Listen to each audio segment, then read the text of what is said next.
Hello students, आज की class में हम समास पढ़ेंगे।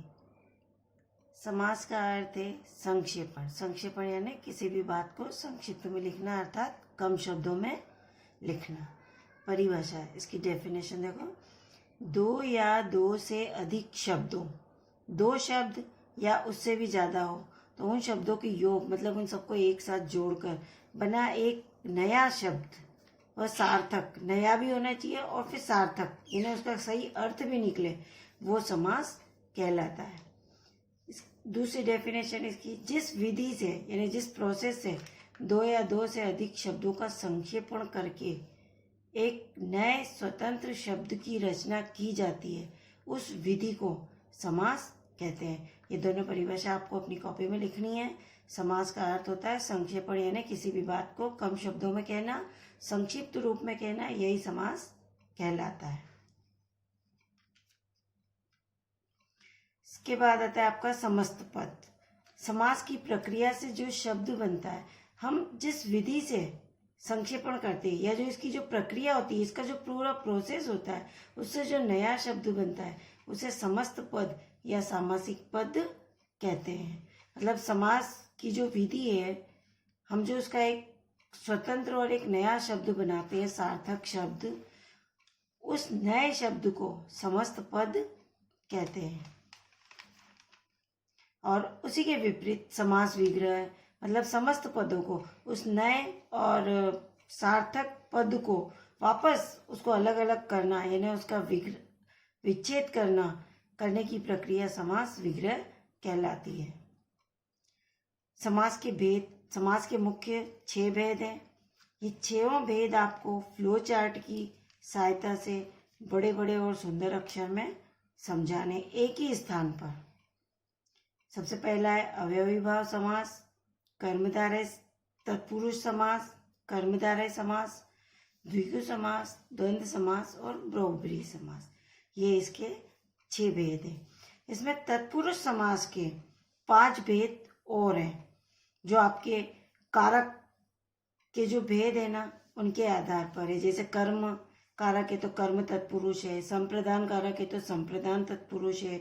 इनकी विभक्तियां, इन तत्पुरुष समास के जो उदाहरण होंगे उसमें इनकी विभक्तियां आएगी, इसलिए ये कर्म तत्पुरुष, संप्रदान तत्पुरुष, करण तत्पुरुष, अपादान तत्पुरुष, संबंध तत्पुरुष और अधिकरण तत्पुरुष, ये तत्पुरुष समास के भेद है।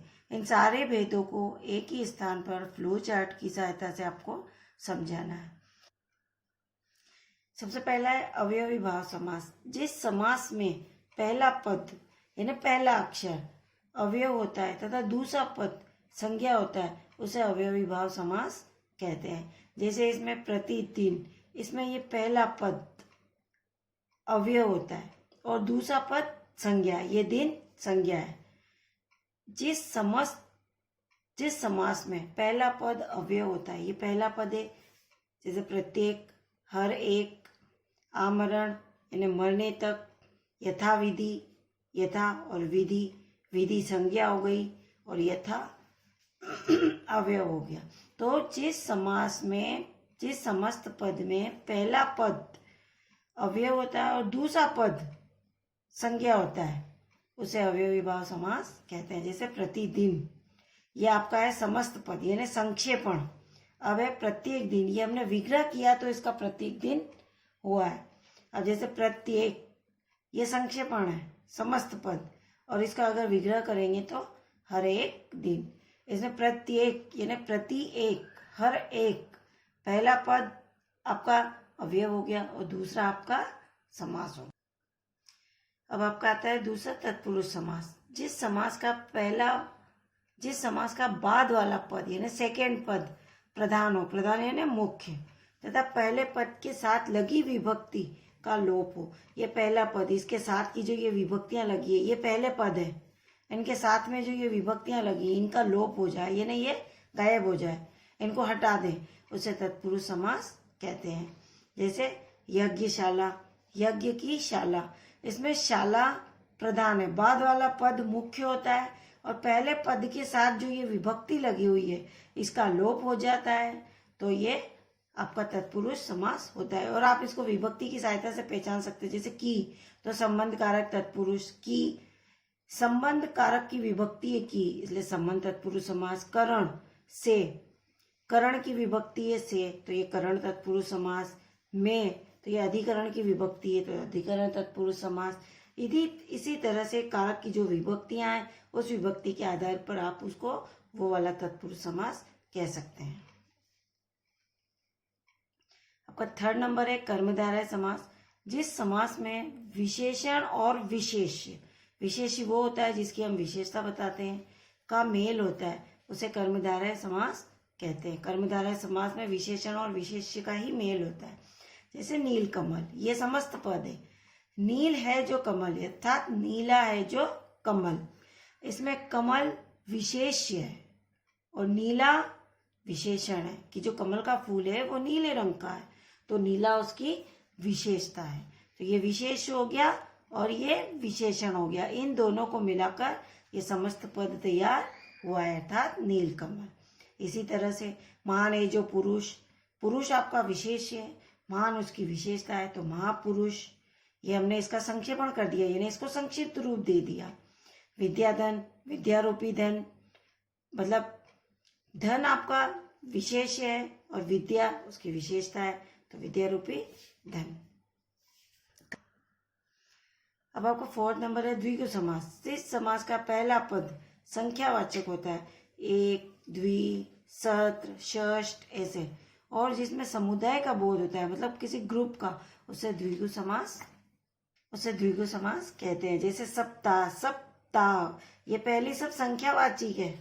नवग्रह यानी 9, त्रिलोक यानी 3, सप्ताह यानी 7, चौ यानी 4, ये सब संख्याओं का बोध करा रहे हैं हमें।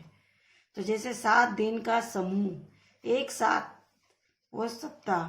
3 लोकों का समाहार, जहाँ पे 3 लोक एक साथ मिल जाते हैं वहां पर त्रिलोक। 9 ग्रहों का समूह, 9 ग्रह एक साथ इकट्ठे हो जाते हैं तो वो नवग्रह। 4 रास्तों का समूह, जहाँ 4 रास्ते एक साथ एकत्रित होते हैं, मतलब एक जगह मिलते हैं वो, तो वो चौराहा। 5 तंत्रों का समूह, पंचतंत्र। ऐसे ही 3 रंगों का समाहार, 3 रंगों को मिलाकर तिरंगा बनता है, इसी तरह से 3 रंगों का समाहार। यह आपका द्विगु समास है। इसका पहला शब्द संख्यावाचक होता है हमेशा। अब आपका आता है फिफ्थ नंबर द्वंद्व समास। जिस समस्त पद में दोनों पद प्रधान होते हैं उसे द्वंद्व समास कहते हैं।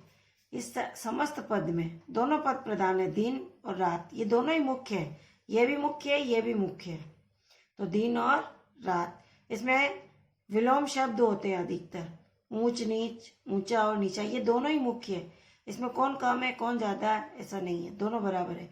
माता और पिता, लेन और देन। अब आपका 6 नंबर आता है बहुब्रीहि समास।